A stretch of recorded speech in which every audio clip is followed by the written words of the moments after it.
పానీపూరి తింటున్నారా? అయితే మరోసారి ఆలోచించండి.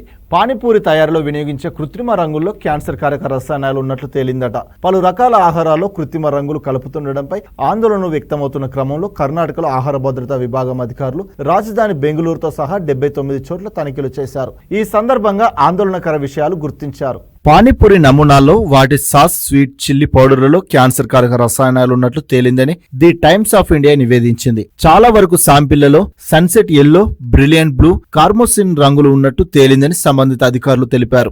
బెంగళూరులో సేకరించిన 49కి 19 శాంపిళ్లలో సింథటిక్ రంగులు ఉన్నట్లు గుర్తించారు. ఈ నేపథ్యంలో పానీపూరి తయారీలో కృత్రిమ రంగులతో తయారు చేసే సాస్లు, స్వీట్, చిల్లీ పౌడర్లను రాష్ట్ర వ్యాప్తంగా నిషేధించే యోచనలో అధికారులు ఉన్నట్టు సంబంధిత వర్గాలు తెలిపాయి. ఇటీవల గోబీ మంచూరియా, కబాబుల వంటి ఆహార పదార్థాల తయారీలో కృత్రిమ రంగుల వాడకాన్ని నిషేధిస్తూ కర్ణాటక ఆరోగ్య శాఖ ఆదేశాలు జారీ చేసిన విషయం తెలిసిందే. కాగా కృత్రిమ రంగుల వలన అలర్జీ, పిల్లల్లో హైపర్ యాక్టివిటీ, అరుగుదల వంటి సమస్యలు ఎదురయ్యే అవకాశం ఉంది. ఇదే సమయంలో ఎక్కువ కాలం ఈ సింథటిక్ రంగులను తీసుకోవడం వల్ల క్యాన్సర్ కు గురయ్యే ప్రమాదం కూడా ఉందని వైద్య నిపుణులు హెచ్చరిస్తున్నారు.